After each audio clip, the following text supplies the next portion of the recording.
మరొకసారి మన ప్రభు యేసుక్రీస్తు నామములో మీకు అందరికీ వందనాలు. ఈ బైబిల్ తరగతిలో చివరి ఇన్ఫర్మేషన్ అయితే ఇది ముగింపు కాదనుకోండి. ఈ బైబిల్ తరగతికి ఇది ముగింపుగా నేను చెప్తూ ఉన్నాను. సో నిత్యమైన నిబంధన ఏమిటి, లేదా నిత్య నిబంధన అనగా ఏమిటి, అది దేని గురించి సూచిస్తుంది అనే విషయాన్ని మనం ఆలోచన చేస్తూ సంగతులను పరిశీలన చేస్తూ రాస్తూ ఉన్నాం. సో నిత్యమైన నిబంధన అనే విషయంలో ఒక నిబంధన సంపూర్ణంగా కొట్టివేయబడింది, అది పాతగిలిపోయింది. పాతగిలిగింది ఏమైపోతుంది? ఉడిగిపోతుంది. పాతగిలిగింది ఏమవుతుంది? ఉడిగిపోతుంది. అది అదృశ్యమగుటకు సిద్ధముగా ఉన్నది అని కూడా మనం చదివాం. అంటే దాని అర్థం ఏమిటి? అది నిత్యమైనది కాదు. అది ఏం కాదు? నిత్యమైనది కాదు. అందులో పాత నిబంధన ఉన్నప్పుడే, చెల్లుబాటులో ఉన్నప్పుడే తండ్రి అయిన దేవుడు ఏం చెప్పారు? దాన్ని కొట్టేసేసి నేను కొత్త నిబంధన వేయబోతాను అని చెప్పారు. ఆయనే చెప్పారు. ఇంకే నిబంధన ఇస్తానని చెప్పారు? క్రొత్త నిబంధన ఇస్తానని చెప్పారు. అది శాశ్వతమైనదా? ఆయనే కొట్టేస్తానని చెప్పిన తర్వాత, క్రొత్త నిబంధన ఇవ్వబోతున్నాను అని చెప్పిన తర్వాత, ఇంకోటి ఇస్తానని చెప్పిన తర్వాత అది శాశ్వతమైనదిగా ఉంటుందా? పాత నిబంధన ఉండదు. అదేవిధంగా ఇశ్రాయేలీయులు కూడా దేవుని లెక్కలో చనిపోయిన వారు అవుతారు. ఎలాంటి వాళ్ళు అవుతారు? వారు దేవునికి తప్పును తెలుసుకొని వాళ్ళు దేవుని వైపు మొహం త్రిప్పుతారని దేవుడు ఎదురు చూస్తే వాళ్ళు వీపును చూపారు అనే విషయాన్ని మనం ఆలోచన చేసి, అందులో ఎవరి గురించైనా మినహాయింపు ఉందా? లేదు. ప్రధానులు కావచ్చు, యాజకులు కావచ్చు, ప్రవక్తలు కావచ్చు, తర్వాత యూదులు కావచ్చు, ఇశ్రాయేలీలు కావచ్చు, రాజులు కావచ్చు, వీళ్ళందరూ కూడా ఆ కోణంలోనే వెళతారు. అంటే వాళ్ళు బోల్తా తిరగబడతారు అని దాని అర్థం అన్నమాట. అంటే అర్థం ఏమిటి? ఇంకో నిబంధన ఇస్తే ఆ పరిశుద్ధ పట్టణం ఒకటి ఏర్పాటు చేసినప్పుడు ఆ పట్టణంలోనికి వీళ్ళందరూ మరలా ఏం చేయబడతారు? పోగు చేయబడతారనే ఉద్దేశాన్ని కొత్త నిబంధనలో పాత నిబంధనలో తండ్రి దేవుడు ప్రవచనాత్మకంగా మాట్లాడినటువంటి ఒక విషయాన్ని మనం చదివాం. అవునా? కాబట్టి అలా మారబోతుంది అని అన్నప్పుడే మనకు అర్థమైపోవాలి, ఆ నిబంధన కానీ నిబంధన ప్రజలు కానీ శాశ్వతమైన వాళ్ళు కాదు. శాశ్వతమైన నిబంధన అది కాదు. మరి నిత్య నిబంధన అని చెప్పడంలో అర్థం ఏమిటంటే ఎవర్ లాస్టింగ్ కవనెంట్. ఏమిటంటే అది ఎవర్ లాస్టింగ్ కవనెంట్ అంటే అర్థం ఏమిటంటే ఆ నిబంధన చెల్లుబాటులో ఉన్నంత కాలం అది ఉంటుంది. నిబంధన చెల్లుబాటులో ఉన్నంత కాలము ఉంటుంది. ఇక మీదట ఇంకో నిబంధన అంటూ ఇచ్చేసిన తర్వాత అది సంపూర్ణం చేయబడుతుంది, సమాప్తం చేయబడుతుంది అనే ఒక విషయాన్ని ఆలోచన చేస్తూ వచ్చాం. ఒకే బైబిల్ మొత్తములో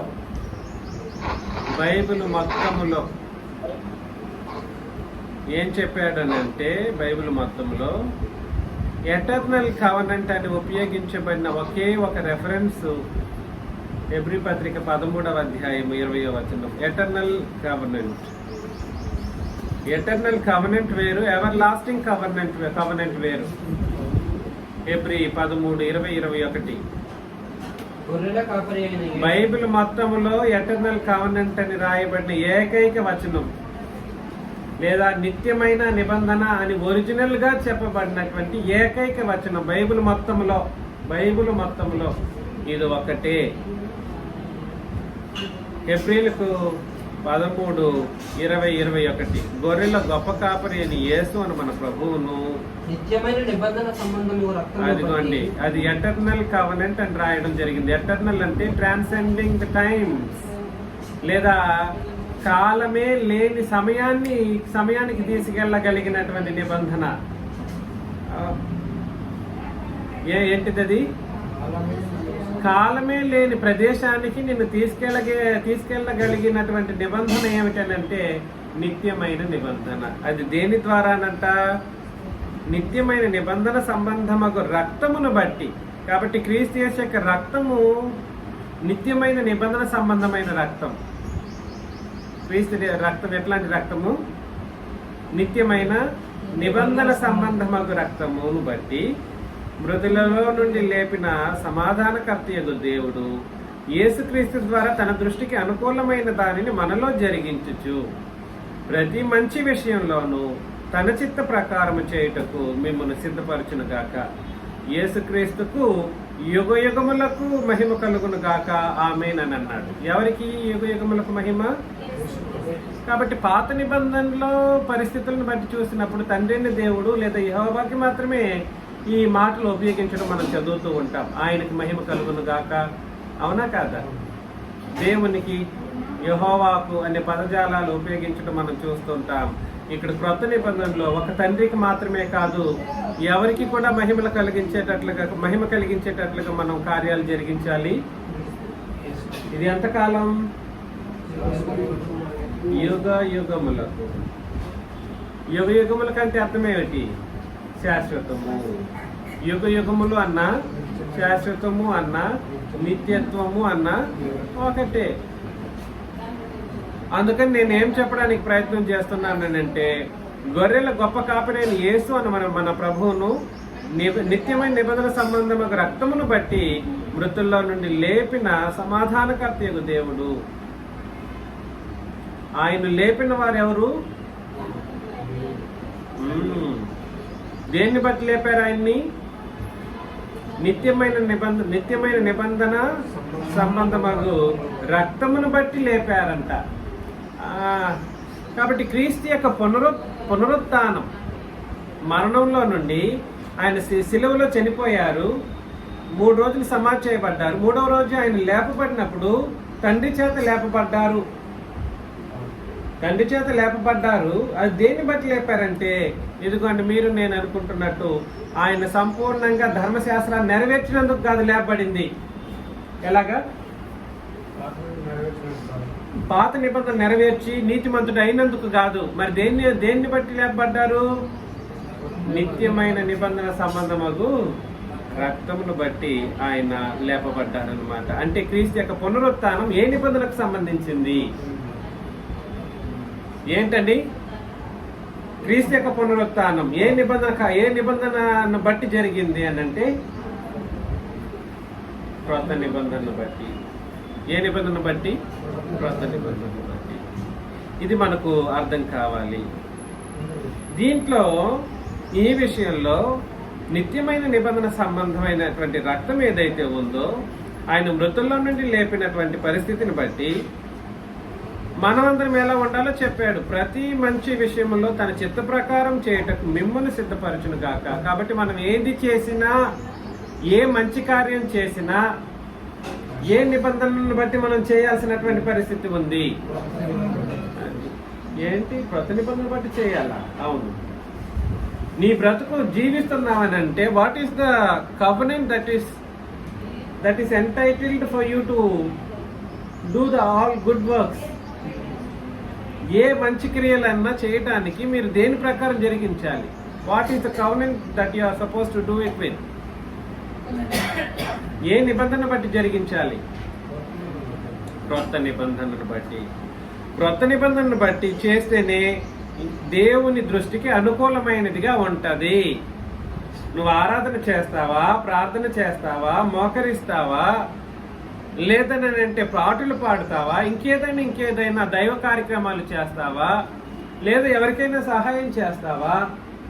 లోకంలో వాళ్ళకి సహాయం చేయాలన్నా, సంఘంలో వాళ్ళకి సహాయం చేయాలన్నా, ఆయనకి అనుకూలమైనది ఏమిటో నువ్వు చూసుకోవాలన్నా, నువ్వు ప్రామాణికంగా చేయవలసినటువంటి నిబంధన అది. అందుకని క్రియలు చేయటానికి, మంచి కార్యాలు చేయటానికి మనం ఏ నిబంధనలు ఉపయోగించడానికి వీల్లేదు. ఇందుని బట్టి ఆ నిబంధన మనల్ని, అది నిత్యమైన నిబంధన అని ఎందుకు చెప్పడం జరిగిందో మీకు ఐడియా ఉందా? ఇంకా నిత్యమైన నిబంధన అంటే ఇంకో నిబంధన రాబోదు అని దాని అర్థం. ఏం చెప్పాను? నిత్యమైన నిబంధన అని అన్నప్పుడు ఇది శాశ్వతం, ఇంకొకటి రాబోయేది లేదు. This is final. ఒక ధర్మశాస్త్ర కాలంలోనో పితరుల యుగంలోనో ఒక నిబంధన తర్వాత ఇంకో నిబంధన, ఇంకో నిబంధన తర్వాత ఇంకో నిబంధన వచ్చినట్లుగా కాదు ఇది. ఇదే ఫైనల్ అన్నమాట. ఇంకో బైబిల్లో ఇంకొక నిబంధన రాబోదు. ఇంకోసారి యేసు ప్రభు రక్తం చెందించబోయేది లేదు. నేను చెప్పేది మీరు దయచేసి ఆలోచన చేయండి. ఇదే శాశ్వతం అని దాని అర్థం అన్నమాట. దీనికి మించినటువంటి నిబంధన ఇంకొకటి లేదు అని. ఏమిటి? ఈ నిబంధనకు మించి మరొక నిబంధన లేదు. దీనికి ముందు రాదు, లేదు. దీని తర్వాత రాబోయేది. అంటే ఇది ఎంత క్రూషియల్గా మనం ఆలోచన చేయాలో గుర్తించాలి. ఏదో వినేశాం పోయాం అన్నట్లుగా కాదు. ఇది ఏది జరిగించినా నిత్యమైన నిబంధన సంబంధమైనటువంటి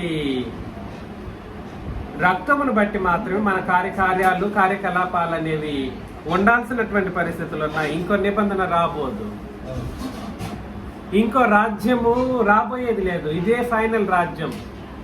ఏది?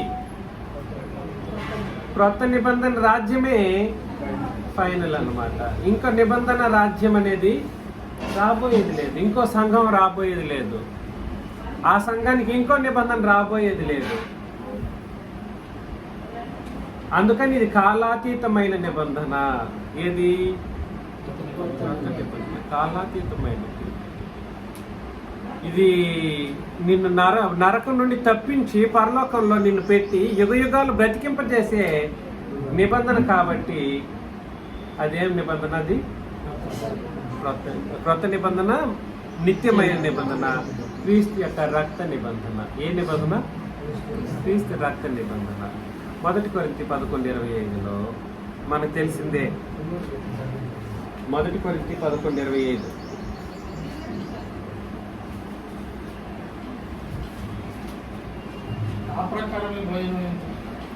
ఈ పాత్ర నా రక్తము వలన ఈ పాత్ర యేసు ప్రభు ఒక పాత్రను ఇస్తూ అందులో ఏముంటది? ద్రాక్షరసమే ఉంది. ఇస్తున్నప్పుడు అపోస్తలులకి ఆ రోజు రాత్రి జరిగింది. ఏ రోజు? ఆయన సిలువ వేయబడ్డానికి మునుపు రాత్రి చెబుతున్నాడు. ఇలా చెప్పారు మాకని యేసు ప్రభు చెప్పారని పౌలు గారు చెప్తున్నాడు. ఈ పాత్రను ఇస్తూ ఇందులో ఏముందని చెప్పాడంటే, మాకు నా రక్తం వలనైనా క్రొత్త నిబంధన అని అన్నాడు. కాబట్టి క్రీస్తు యేసు యొక్క క్రొత్త నిబంధన దేని వలనైనది? క్రీస్తు రక్తం వలనైనది. ఆయన ఎలా శాశ్వతమైన దేవుడో, ఆయన శాశ్వతమైన దేవుడు అయితేనే ఆయన రక్తం చేత ఏర్పాటు చేయబడిన నిబంధన కూడా శాశ్వతమైనదిగా ఉంటుంది. ఆయన దేవుడిని అంగీకరించిన వాడు ఆయన ఇచ్చిన నిబంధనను నిత్యమైనదని అంగీకరించడు. ఏం చెప్పాను చెప్పండి? దేవుడు అన్నవాడు శాశ్వతమైన వాడు. దేవుడు అన్నవాడికి ఏం లేదు, ముగింపు ఉంటుందా? ఉండదు. ఆయన నిత్యుడగు ప్రభువు. ఆయన నిత్యుడగు తండ్రి, నిత్యుడగు ప్రభువు, నిత్యుడగు పరిశుద్ధాత్ముడు. తండ్రి అయిన దేవుడు కూడా నిత్యుడే. ఈ ముగ్గురు నిత్యులే. అందులో చనిపోయిన ఆయనని నమ్మిన వ్యక్తి ఎవరు? యేసు ప్రభువు. ఆయన చనిపోయారని మనమందరం నమ్మేసుకుంటున్నాం. ఆయన చనిపోతే చనిపోయేవాడా ఏంటండి? Do you think he is human, like a normal human being? ఆయన సామాన్యమైన మనుషుడా? సాధారణమైన వాడా? కాదు. ఆయన నిత్యుడైన దేవుడు కాబట్టి ఆయన రక్తం చేత ఏర్పాటు చేయబడిన నిబంధన కూడా ఎటువంటిది? నిత్యమైనది. అర్థమవుతుందా? నిత్యమైనది. ఆ నిబంధనను బట్టి మనం ఏం చేయాలనంటే భూమి మీద జాగ్రత్తగా బ్రతకవలసిన వారమై ఉన్నాం. హెబ్రీలకు రాసిన పత్రిక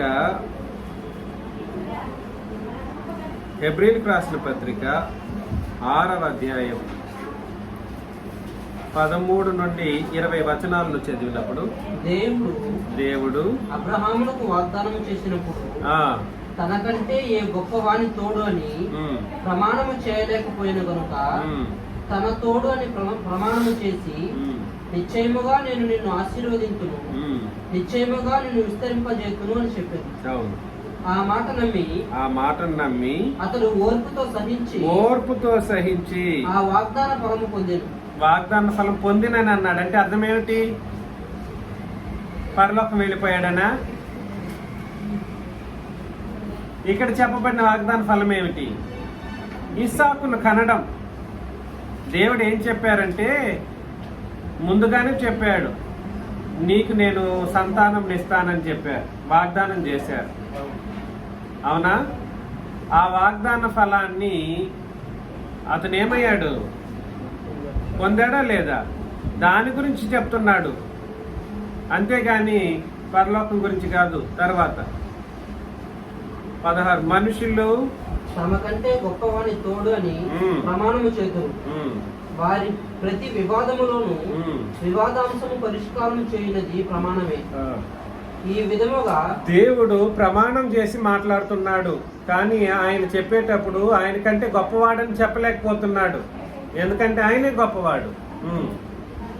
ఈ విధముగా దేవుడు తన సంకల్పము నిశ్చలమైనదని. చూసారా? సంకల్పం అని అన్నాను. సంకల్పము అదే విధంగా నిబంధన రెండు ఒకే దాటి మీద వెళుతూ ఉంటది.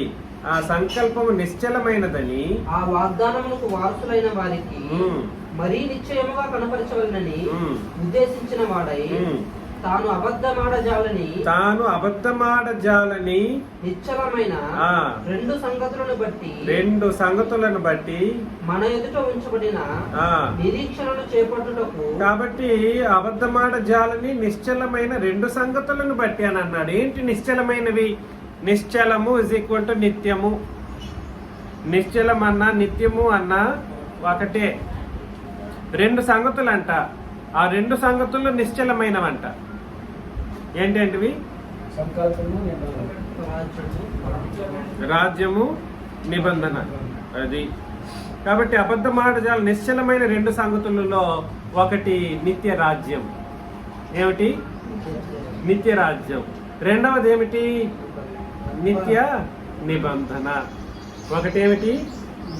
నిత్య రాజ్యము, రెండు నిత్య నిబంధన. నిత్య రాజ్యం అంటే ఏమిటో కాదు, మనమే, సంఘమే. నేను చెప్పేది మీరు దయచేసి ఆలోచన చేయాలి. నిత్య రాజ్యం అంటే ఏమిటో ఊహించాల్సిన అవసరం లేదు. నిత్యమైనటువంటి సంఘమే నిత్య రాజ్యం. దీన్ని దేవుడు అబద్ధమాడజాలని వాడిగా చెప్పారనమాట. ఏమని? సంకల్పం తాను మీద తాను ఒట్టు పెట్టుకొని చెప్పాడు. నిశ్చలమైనటువంటివి, నిశ్చలమైనది అని చెప్పిన తర్వాత మన ఎదుట ఉంచబడిన నిరీక్షణను చేపట్టుటకు శరణాగతులమైన మనకు బలమైన ధైర్యము కలుగునట్లు ప్రమాణము చేసి వాగ్దానములు ఏం చేశారు?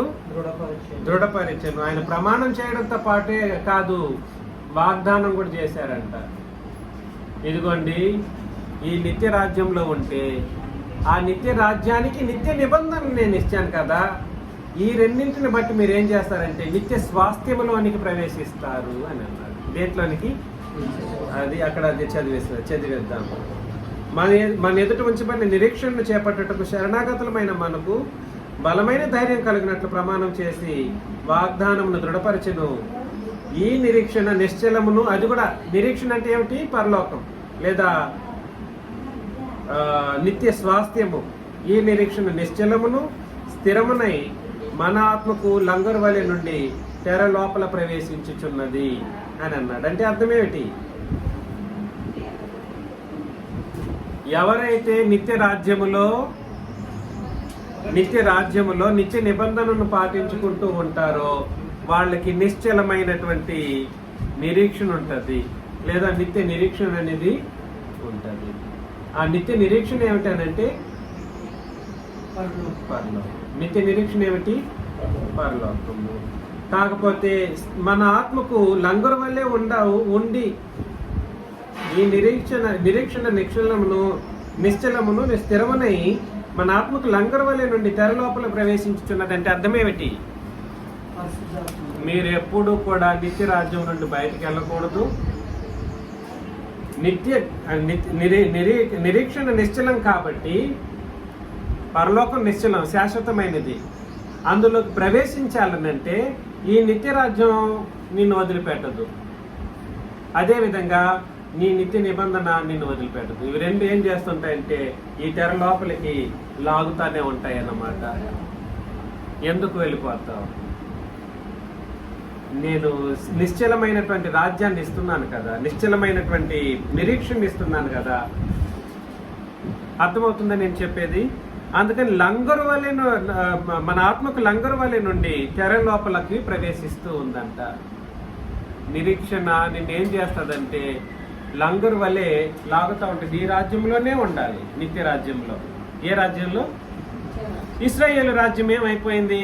ఆ నిబంధన కొట్టివేసినప్పుడు అది కూడా అంతమొందింది, ఆత్మ సంబంధంగా. అది అర్థమవుతుంది నేను చెప్పేది. ఇశ్రాయేలు రాజ్యం ఏమైంది? ఆ ధర్మశాస్త్రం కొట్టివేసినప్పుడే దేవుడు వాళ్ళని ఎలా చూశారు?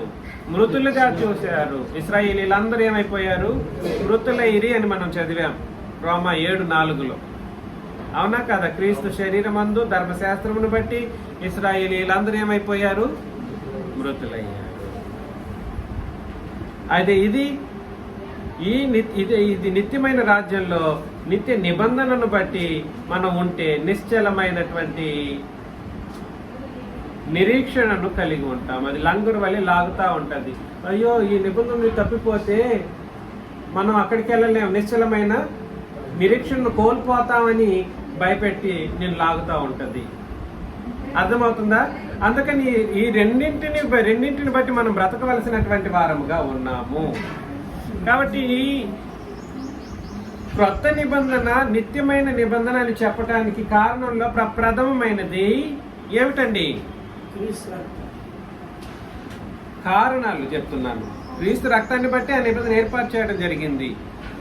ఎందుకు క్రొత్త నిబంధనకు నిత్య నిబంధన అనే పేరు పెట్టడం జరిగింది అని అంటే అది నిత్య రాజ్యానికి నిబంధన. దేనికి నిబంధన? నిత్యమైన రాజ్యానికి నిబంధన. అందుకని మనం ఎట్టి పరిస్థితుల్లోనూ ఈ నిబంధన నుండి వైదొలగడానికి కానీ ఈ నిత్య రాజ్యం నుండి వైదొలగడానికి కానీ అవకాశం లేదు. ఎలాగైనా లంగరు వల్ల అది లాగుతూ ఉంటుంది. వద్దు అని లంగర్ని తెంచుకొని వెళ్ళిన వాళ్ళకి ఇంకా వాళ్ళ బతుకు వాళ్ళది. దీనికి మనం ఎవరు ఏమీ చేయలేము. ఒకసారి హెబ్రీయులకు రాసిన పత్రికలో హెబ్రీ పత్రిక 10వ అధ్యాయం 23 నుండి 25 వచనాలను చదివినప్పుడు, వాగ్దానం చేసిన వాడు నమ్మదగిన వాడు కనుక మన నిరీక్షణ విషయమై మనం ఒప్పుకొనినది నిశ్చలముగా పట్టుకుందామని అన్నాడు. ఒప్పుకున్నది ఏమిటి? బాప్తిసం ఇచ్చినప్పుడు మీరు ఒప్పుకుంటారా, ఆ నిబంధనను బట్టే ఉంటారా అనే ప్రశ్న నేను వేస్తాను. ప్రపంచం మొత్తం తప్పుడు ప్రశ్నలు వేస్తే మిమ్మల్ని నీళ్లలో నిలబెట్టి నేను వేసే ప్రశ్నలో ప్రథమమైనది క్రొత్త నిబంధన ప్రకారం మీరు బ్రతుకుతారా, క్రొత్త నిబంధనను ఒప్పుకుంటారా అని అడిగినప్పుడు ఎస్ అని మీరు చెబితేనే నేను మీకు బాప్తిసం ఇచ్చాను. కాబట్టి వాగ్దానం చేసిన వాడు నమ్మదగిన వాడు కనుక మన నిరీక్షణ విషయమై మనం ఒప్పుకున్నది నిశ్చలముగా పట్టుకోవాలి. అలాగే పట్టుకోవాలి, నిశ్చలంగా. నువ్వు పట్టుకునేది కూడా ఇక్కడ నిన్ను నిత్యుడు అనే మాటను పాత నిబంధనలు చదివినట్లుగా చెప్పట్లేదు. నేను నిత్యము చేస్తానని దావీదు చెప్పినట్లుగాను, నిత్యము దీన్ని పాటిస్తున్నానని ఏ పాత నిబంధన వ్యక్తి చెప్పినట్లుగానో లేదు. ఇక్కడ మనం ఎలా పట్టుకోవాలి దాన్ని? నిశ్చలముగా, అంటే గట్టిగా పట్టుకోవాలి. ఎందుకో చెప్పేశాడు. కొందరు మానుకొనుచున్నట్లుగా. ఎందుకు మానుకుంటున్నారు? సంఘంగా కూడుట, అది సమాజముగా కూడుట మానక. ఎలాగా? సమాజముగా కూడుట మానక ఒకరినొకడు హెచ్చరించుచు ఆ దినము. ఏ దినము? ప్రభు దినము. ఏ దినం ఇది? దీన్ని ఏమంటారంటే మానుకొనుచున్నట్టుగా సమాజముగా కూడుట మానకంటే ఇది ఆదివారం అంటారు. మరలా ఆ దినం అని అంటే అదేదైతే చెప్తా ఉంటారు. దానికి ఒక పద్ధతి ఉండదు, ఒక ఆలోచన ఉండదు. ఆ దినం సమీపించడానికి ఏ దినం అండి? ప్రభు దినము. ప్రభు దినం అంటే ఏమిటి? ఏ రోజు అది? ప్రభు దినం అంటే ఏ రోజు అది?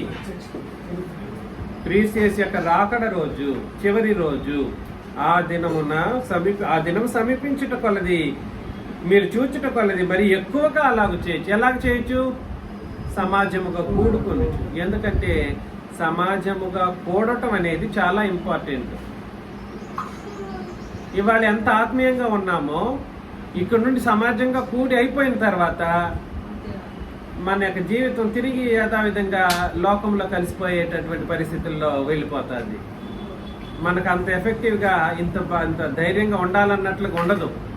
దేవుళ్ళో ఉండాలనే ఆలోచన కొంతవరకు ఉన్నా కూడా పరిస్థితుల్లో వచ్చినప్పుడు మనం మారిపోయే ప్రమాదంలో ఉంటాం.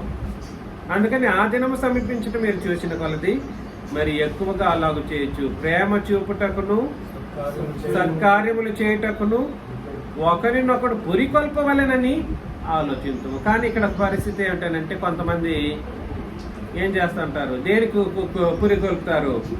ద్వేషం చూపించడానికి పురికొల్పుతారు. ప్రేమ చూపించడం కాదు, ద్వేషం చూపించడానికి పురికొల్పుతారు. సత్కార్యములు చేయకుండా దుష్కార్యాలు చేయటానికి పురికొల్పుతారు. సంఘం నుండి, నిబంధన నుండి వైదొలగించే కార్యక్రమంలో పురికొల్పుతూ పనిచేస్తూ ఉంటారన్నమాట. మరి ఒప్పుకొనినది నిశ్చలంగా చేపట్టుడి అని అన్నప్పుడు దాని అర్థమేమిటి? నిత్య నిబంధనను ఎలా పట్టాలి? నిత్య నిబంధనను. కాబట్టి పరిస్థితి ఏమిటంటే మన నిబంధన రాజ్యం సంఘంగా కూడేటప్పుడు మన ఉపదేశాన్ని ఎలా ఉపదేశించాలి ఉపదేశకుడు? దాన్ని పట్టుకునేటట్లుగానే ఉపదేశకుడు చేయాలి. సంఘం ఉంది, సంఘం అనేది నిత్య రాజ్యం, అవునా కాదా? దాన్ని ఆ సంఘంలో ఉన్న ప్రతి సహోదరుడిని నిత్య నిబంధననే పట్టుకునేటట్లుగా ఉపదేశకుడు ఉపదేశించకపోయాడు అనుకోండి, ఏమవుతుంది చెప్పండి? దాన్ని గట్టిగా పట్టుకునేటట్లుగా రెండు నిబంధనలు కలిపి ఉపదేశం చేస్తే దీని వ్యత్యాసం తెలుస్తుందా? చెప్పండి. దీని వ్యత్యాసం, రెండు నిబంధనల వ్యత్యాసాలు తెలుస్తాయా? అది అంతమొందిన విషయం తెలుస్తుందా? అది ముగించబడిన సంగతి తెలుస్తుందా? అది ఆ నీతి నీకు కాదని విషయం తెలిసి వస్తుందా? ఆ విశ్వాసం నీకు కాదని విషయం తెలిసి వస్తుందా? కాబట్టి మనం ఒప్పుకొనిన దానిని నిశ్చలముగా, అంటే నిత్యమైన నిబంధనను ఎలా పట్టాలి? నిశ్చలముగా పట్టాలి. దానికి పేతురు అంటాడు, అయ్యా ఇది నిత్య నిబంధన కదా, నేను చనిపోతా. పేతురు చెప్తాడనమాట, నేను చనిపోతే ఈ నిశ్చల నిబంధనలో ఎవరూ తప్పిపోవటానికి వీల్లేదు, నేను దానికోసం ఏం చేస్తానో చెప్పాడు. 2 పేతురు 1:15 వచనంలో 2 పేతురు 1:15 వచనం, నేను మృతి పొందిన తర్వాత కూడా మీరు నిత్యము వీటిని జ్ఞాపకము చేసుకున్నట్లు జాగ్రత్త చేయండి. చూసారా? నేను చనిపోతాను, నేను నిత్యుడు అని చెప్పట్లేదు ఇతను పాపం.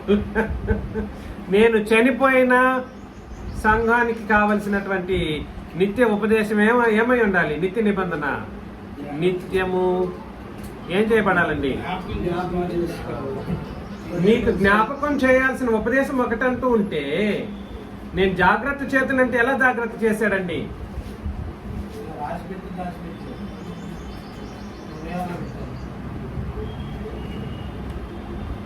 ఎలాగా?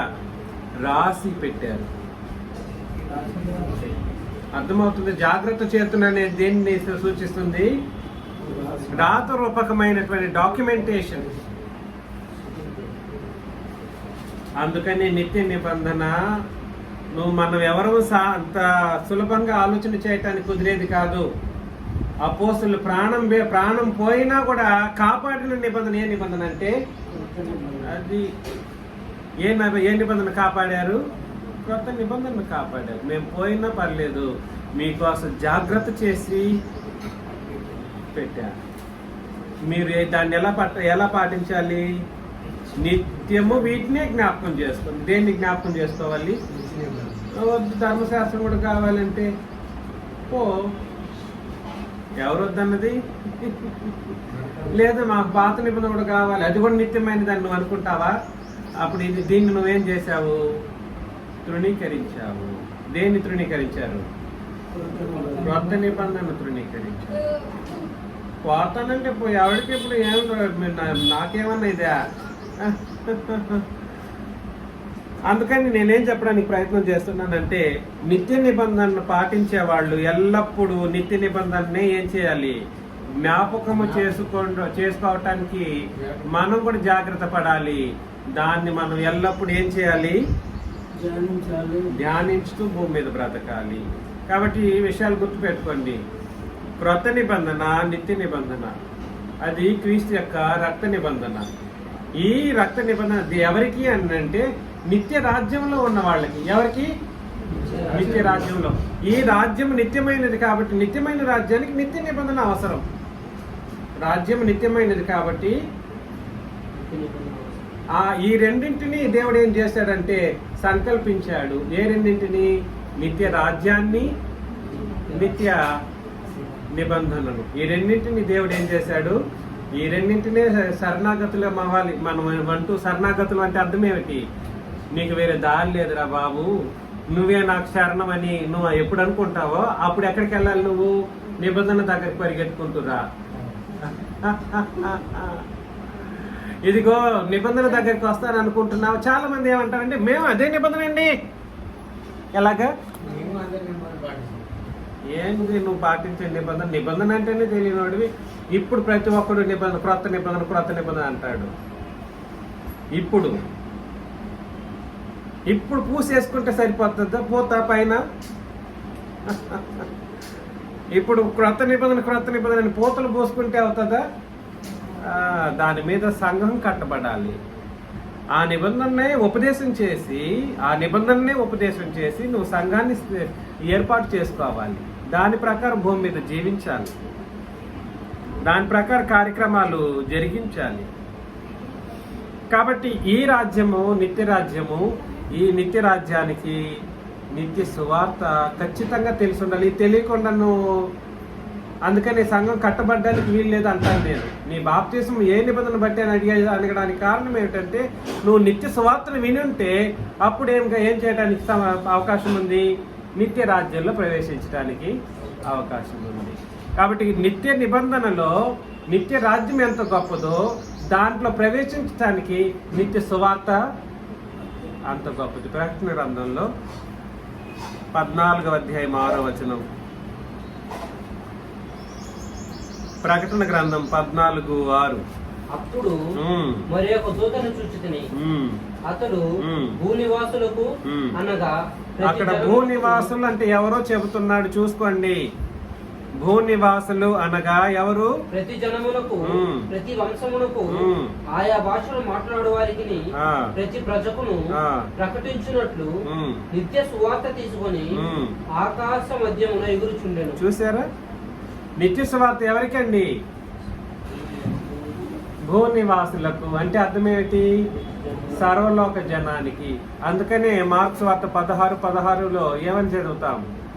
సర్వలోకమునకు వెళ్ళి సర్వ సృష్టికి సువార్తను ప్రకటించండి. నమ్మినవాడు నమ్మి మారు మనసు పొంది బాప్తిసం తీసుకుంటే ఏమవుతాడు? రక్షించబడతాడు. నమ్మని వానికి ఏం కలుగుతుంది? అది. కాబట్టి ఇక్కడ ఇందులో నిత్య సువార్తను ఆకాశ మధ్యమున ఎగురుచుండేనంటే అర్థం ఏమిటి? ఇది ఒకటే సువార్త. ఎక్కడికి వెళ్ళినా ఆకాశ మధ్యంలో ఉంటది. ఇది ఇక్కడ ఒక సెంటర్ పాయింట్ లో ఉంటే ఏ కోణంలో ఉన్నోళ్ళకైనా అది ఒకటిగానే కనబడుతుందా? మారి కనబడుతుందా? అది ఆకాశ మధ్యమున అంటే అర్థం ఏమిటంటే అది ఒకటే సువార్త. ఎన్ని సువార్త? ఆ నిత్య సువార్త నీ పాపముల కొరకు నీ ప్రభువు మరణించాడని తెలియజేసి సమాధి చేయబడిన 3వ రోజు తిరిగి లేచాడు లేదా తండ్రి చేత లేపబడ్డాడని తెలియజేసేదే ఆ నిత్య సువార్త. ఈ సువార్త మారబోదు ఎవడి విషయంలో. అది నిత్య సువార్త. ఏ సువార్త? ఏంటిది అది? ఏం చెప్పాను? నిన్ను రక్షించే విషయంలో ఇంకో సువార్త రాబోదు. ఇంకొక ఆయన ఎవరు రాబోయేది లేదు. పరిశుద్ధాత్ముడు వచ్చాడు కానీ ఆయన ఏమన్నా మారుస్తాడా? ఆయన మార్చడు. కాబట్టి నిత్య సువార్త అంటే కేవలం అది ఆకాశ మధ్యమున ఎగురుచుండడం అనే మాటను దేన్ని సూచిస్తుందనంటే ఒకటే సువార్తను తెలియజేస్తుంది. ఏ సువార్తను? Only one covenantal gospel, eternal gospel అంటారనమాట. శాశ్వతమైనటువంటి సువార్త. రక్షించటానికి ఇంకో రక్షణ సువార్త రాబోయేది లేదు. అది ఒక్క సువార్తను తెలియజేస్తుంది. ఈ సువార్తను అతలకుతలం చేసి గలతి పత్రికలో మనం అనేకసార్లు చదివి ఉంటాం. గలతి మొదటి అధ్యాయంలో 6-7 వచనాలు చదివినప్పుడు, లేదా గలతి మొదటి అధ్యాయం 6-7లో క్రీస్తు ప్రభువును బట్టి మిమ్మల్ని పిలిచిన వారిని విడిచి భిన్నమైన సువార్త దశకు మీరెంత త్వరగా తిరిగిపోయి చూడగా నాకు ఆశ్చర్యం. నాకు కూడా ఆశ్చర్యం వేస్తా ఉంది. కొంతమంది తిరిగితే తిరుగుతారు, కొంతమంది అసలే తెలుసుకోలేకపోతున్నారు. ఎంత ఉపదేశకులు పేర్లు చెబితే బాధపడతారు. మరలా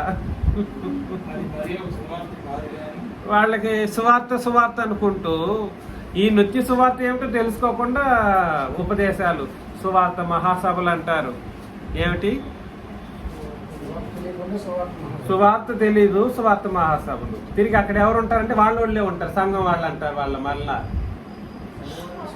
ఏం తెలివి తక్కువ బుద్ధులు. సువార్త ఎవరి దగ్గరికి వెళ్ళి చెప్పాలి? సర్వలోకానికి వెళ్ళి చెప్పాలి. వీళ్ళు కూర్చోబెట్టింది ఎవరిని?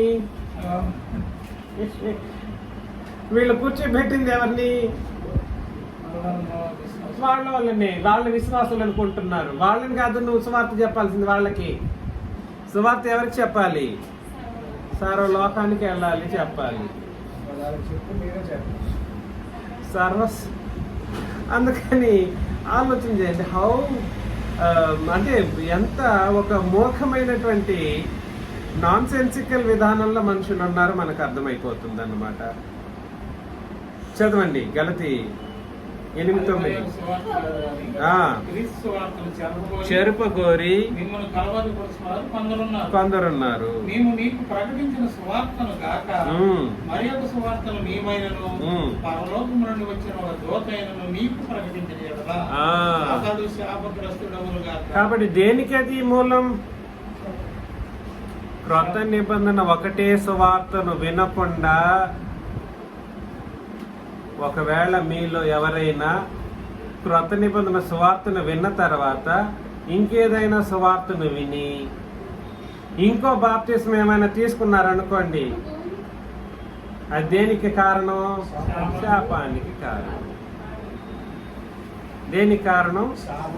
నేను శపిస్తున్నానని కాదు, నేను కాదు చెప్పేది. క్రొత్త నిబంధనకు వచ్చేసిన తర్వాత మీకు వేరే మార్గం లేదు. అందుకని దీనికి ఏం పేరు అని అంటే నిత్య సువార్త అని. ఏం పేరు? ఇది మారదు అని, ఇదే శాశ్వతం అని. ఇందులో మార్పులు చేర్పులు మేము చేసినా ఏమైపోతామన్నారు అపోస్తులు. లేదా పరలోకంలో దేవదూత వచ్చి ఎవడైనా చెప్పినా ఏమైపోతాడన్నాడు? శాపగ్రస్తుడు. ఏకంగా ఈ బోధను ఈ నిబంధనలోకి వచ్చిన తర్వాత ఇతరత్ర బోధనలు విని మరలా ఇన్ని సంవత్సరాలు వినుంటారు. ఇతరత్ర బోధల్ని, అబద్ధ బోధల్ని వినేసి వాళ్ళ దగ్గర ఒకవేళ మీలో ఎవరైనా బాప్తిసం తీసుకున్నా వాళ్ళు ఏమైపోతారు? ఇది సామాన్యమైన శాపం కాదండి. This is not going to be the easiest curse. They will be accursed very very seriously. వాళ్ళకి అత్యంత ప్రమాదకరమైనటువంటి శాపాలు తగులుతాయి అన్నమాట. చదువు తర్వాత నెక్స్ట్ మరలా చెప్పేస్తున్నాం, డిస్క్లైమర్ చేస్తున్నారు. మరలా చెప్తున్నాం. మరలా అంటే అర్థం ఏమిటండి? మీరు కొంచెం కూడా ఇందులో మార్పులు చేసుకోవడానికి అవకాశమే లేదు. మేము ఏది చెప్పితే అదే పాటించాలి. లేదా మీకు మీరుగా సొంతంగా చెప్పాలనుకున్నా మీరు శాపగ్రస్తులు చదివేనా? మరలా చెప్తున్నాను, మీరు అంగీకరించిన సువార్తను గాక మరి ఒకటి ఎవడైనా ఆల్రెడీ అంగీకరించుంటారు. అంగీకరించిన వాళ్ళు మరొక సువార్తను వినడానికి అవకాశం ఉందా? అప్పుడు అది నిత్య సువార్త అవుతుందా? అవ్వదు. మీరు అంగీకరించినది అంటే అర్థం ఏమిటి? పౌలు గారు ఉన్నప్పుడే ఆ భిన్నమైన సువార్తను విని వెళ్ళిపోయిన వాళ్ళు ఉన్నారు. అంగీకరించింది కాకంటే అర్థం ఏంటి? వీళ్ళు ఆల్రెడీ అంగీకరించి గలితిలో ఉన్నారు, సంఘంలో చేర్చబడ్డారు, నిత్య సువార్తను విని నిత్య రాజ్యంలో చేర్చబడ్డారు. అయితే వాళ్ళు అంగీకరించిన దాన్ని కాకుండా వేరొక దాన్ని కూడా అంగీకరించడానికి ఇష్టపడ్డారు. అప్పుడు చెప్తున్నాడు అనమాట, రూల్ పాస్ చేస్తా ఉన్నాడు. మీరు ఏమనుకుంటున్నారు? ఎంత సులభంగా వచ్చేసి వెళ్ళిపోతాం అనుకుంటున్నారా?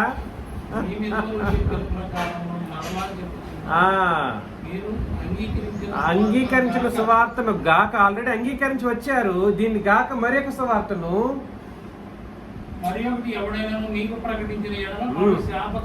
ప్రకటించినోడు శాపగ్రస్తుడు, వెళ్ళిపోయిన వాళ్ళు శాపగ్రస్తుడు. ఎంత క్లియర్ గా ఉందో. అందుకని క్రొత్త నిబంధనకి ఏమని పేరండి? నిత్య సువార్త. అది మధ్యలో, ఆకాశం మధ్యలో ఉందంటే దాని అర్థం ఏమిటి? అది ఒకటే, ఎక్కడ వాళ్ళు చూసినా అది ఒకటే విధంగానే కనబడతా ఉంటుంది. నాకు ఒక విధంగా, మీకు ఒక విధంగా, ఇంకొకరికి ఇంకో విధంగా కనబడదు. అందుకని క్రొత్త నిబంధన సువార్తకి ఏమని పేరంటే నిత్య సువార్త. ఈ నిత్య సువార్తను విని మాత్రమే ఏం చేయాలంటే ఆ నిత్య రాజ్యంలో, అది నిత్య సువార్తను విని మాత్రమే ఏం చేయాలి?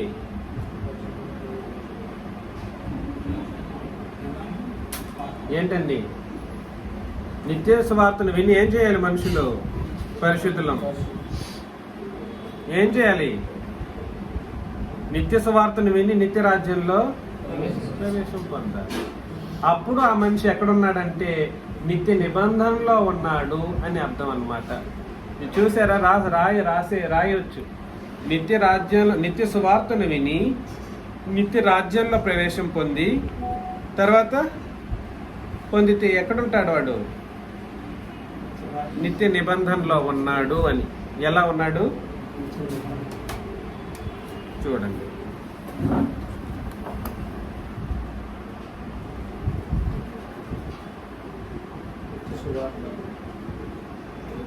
నిత్య సువార్తలో విని, నిత్య సువార్తను విని నిత్య రాజ్యంలో కొనసాగింపులో ఉన్నప్పుడు, ఈ రెండింట్లో ఉన్నప్పుడే ఆ మనిషి ఎలా ఉన్నాడు? నిత్య నిబంధనలో ఉన్నాడు. అర్థమవుతుందా? ఎక్కడున్నాడు? నిత్య నిబంధనలో ఉన్నాడు. ఒకసారి హెబ్రీలకు రాసిన పత్రిక 12లో, హెబ్రీలకు రాసిన పత్రిక 12:28. అందువలన మనం నిశ్చలమైన రాజ్యమును పొంది, ఎక్కడ? అందువలన అంటే ఎందువలన పైన వచ్చిన కూడా చదవండి ఒకసారి. 26 నుండి చదవండి. అప్పుడు ఆయన శబ్దము భూమిని చెలింపు చేసింది. కానీ ఇప్పుడు నేనింకొకసారి భూమిని మాత్రమే కాక ఆకాశమును కూడా కంపింప చేతును. అప్పుడు ఏం చెప్పాడు? మనం ఏం చదివామంటే మొదట్లో నీళ్లు ప్రళయం ద్వారా దేవుడి భూమిని కంపింపజేశాడు. ఇప్పుడు భూమిని మాత్రమే కాదంట, మీరు చూసి ఆకాశం కదిలిపోతుంది. సూర్యుడు, చంద్రుడు, నక్షత్రాలు ఇవన్నీ వేడికి, దేవుని యొక్క మహోన్నతమైనటువంటి వేడికి కరిగి కారిపోతూ ఉంటాయి. అంత పవర్ఫుల్ గా రాబోతారు ఆయన. ఇంకొకసారి అన్నమాట చలింప చేయబడనివి ఎక్కడగా ఉన్న నిమిత్తం అవి సృష్టింపబడినట్టు 26 నుండి చదవమని చెప్పాను. మీరు అక్కడ ఎక్స్ట్రా చదవద్దు. అప్పుడు ఆయన శబ్దము భూమిని చెలింప చేసాను. కానీ ఇప్పుడు నేను ఇంకొకసారి భూమిని మాత్రమే కాక ఆకాశమును కూడా కంపింపజేస్తాను అని మాట ఇచ్చి ఉన్నాడు. ఇంకొకసారి అన్నమాట చెలింపజేయబడనివి నిలకడగా ఉన్న నిమిత్తము అవి సృష్టింపబడినవన్నట్టు చెలింపజేయబడనివి బొత్తిగా తీసివేయబడినవి అర్థం ఇస్తున్నది. 28 మరొకసారి నేను చూడండి. ఇంకొకసారి అన్నమాట చలింప చేయబడనివి నిలకడగా ఉంటది. చెలింప చేయబడినవి ఏంటివి? నిత్యమైనవి ఏమిటివి? ఇదే కదా. ఇది ఈ రాజ్యం చలిస్తుందా? ఇది నిశ్చలమైనది. భూమి చలించబడుతుంది. సూర్య చంద్ర నక్షత్రాలు చలించబడతాయి, కరిగిపోతాయి. అవి ఏమైపోతాయి? నాశనం అయిపోతాయి. కానీ ఈ నిత్య రాజ్యం మాత్రం ఏమవదు. ఇందులో ప్రవేశం కొరకు ఈ నిత్య సువార్తను వింటేనే ఇందులో నువ్వు ప్రవేశిస్తావే. ఇది శాశ్వతమైనది, ఇది శాశ్వతమైనది. ఇవి దీని గురించి చెప్తున్నాడు అన్నమాట. ఇంకొకసారి అన్నమాట చలింపజేయబడినవి గురించి. ఇంకోసారి ఏంటంటే అర్థం ఏమిటి? దీని గురించే మాట్లాడుతున్నాడు. అప్పుడేమో చలింపజేశాడు. ఎప్పుడు?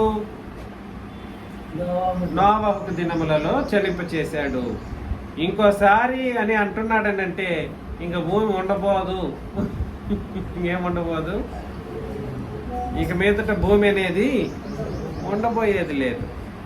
దాని గురించి చెబుతూ ఇంకొకసారి అన్నమాట చలింప చేయబడినవి నిలకడగా ఉండే నిమిత్తం అవి సృష్టింపబడినవన్నట్టు చలింప చేయబడినవి బొత్తిగా తీసివేయబడినని అర్థం ఇస్తున్నాయి. ఇవన్నీ ఏమైపోతాయి?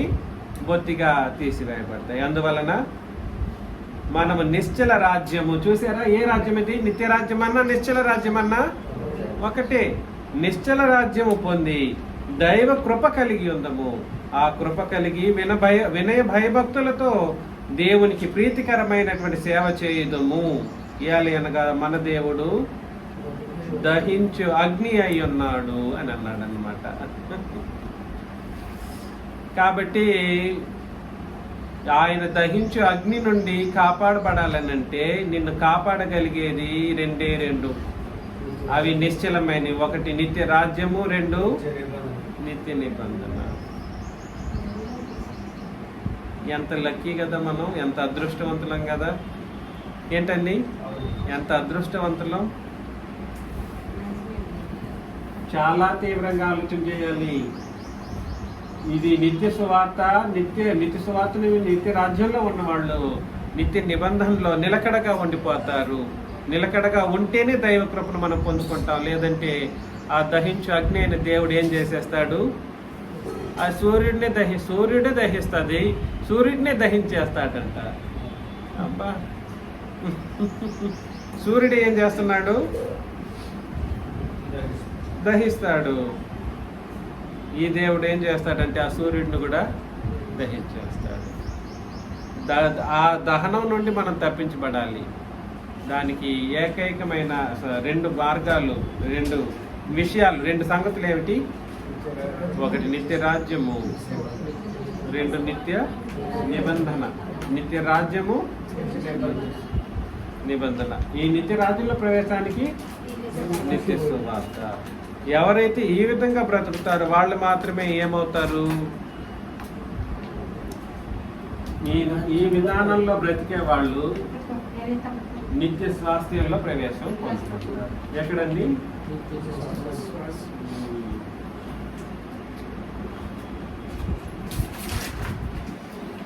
హెబ్రీలకు రాసిన పత్రికలో మరలా వ్యత్యాసం చూపిస్తూ మాట్లాడుతున్నాడు. హెబ్రీ పత్రిక 9వ అధ్యాయం 15వ వచనం. హెబ్రీ పత్రిక 9:15. ఈ హేతువు చేత మొదటి నిబంధన కాలములో జరిగిన అపరాధముల నుండి విమోచనము కలుగుటకై. దేని నుండి? మొదటి నిబంధన కాలములో జరిగిన అపరాధముల నుండి విమోచనము కలుగుటకై ఆయన మరణము పొందినందున పిలువబడిన వారు నిత్యమైన స్వాస్థ్యమును గూర్చిన వాగ్దానం పొంది నిమిత్తం. పిలువబడిన వాళ్ళు ఎవరు? సంఘంలో వాళ్ళు. పిలువబడిన వాళ్ళు నిత్యమైన స్వాస్థ్యమును గూర్చిన వాగ్దానం పొంది నిమిత్తము ఆయన క్రొత్త నిబంధనకు మధ్యవర్తి అయి ఉన్నాడు అని అన్నాడు. కాబట్టి మీరు ఇక్కడికి పోవాలంటే ఏ నిబంధన దగ్గరికి రావాలి?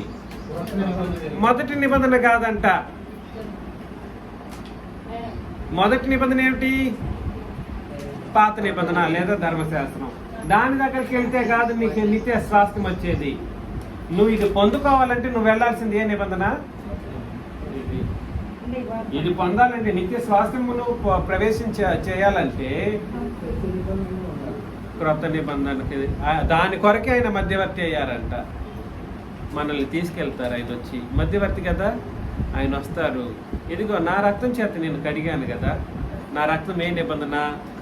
క్రొత్త నిబంధన. అదే నిత్యమైన నిబంధన. ఆ నిత్య నిబంధనలో ఉన్నటువంటి సువార్తను బట్టి నువ్వు విన్నావు, నిత్య సువార్తను విన్నావు. ఆ నిత్య సువార్త ఏమిటి? నీ కొరకు, నీ పాపముల కొరకు నేను మరణించి సమాచారం 3వ రోజు తిరిగి లేచాను. కాబట్టి ఎక్కడ చూసినా ఆ మరణానికే వస్తుంది దారి, కేంద్రం. నేను నా రక్తం ఇచ్చి నిన్ను రక్షించుకొని నా సువార్తను విన్నా, నిత్య సువార్తను విన్నావు. కాబట్టి ఏ పాత నిబంధన లేకుండా, అర్థం చేసుకోండి, ఏ పాత నిబంధన లేకుండా నిత్య సువార్తను నువ్వు విన్నావు. కాబట్టి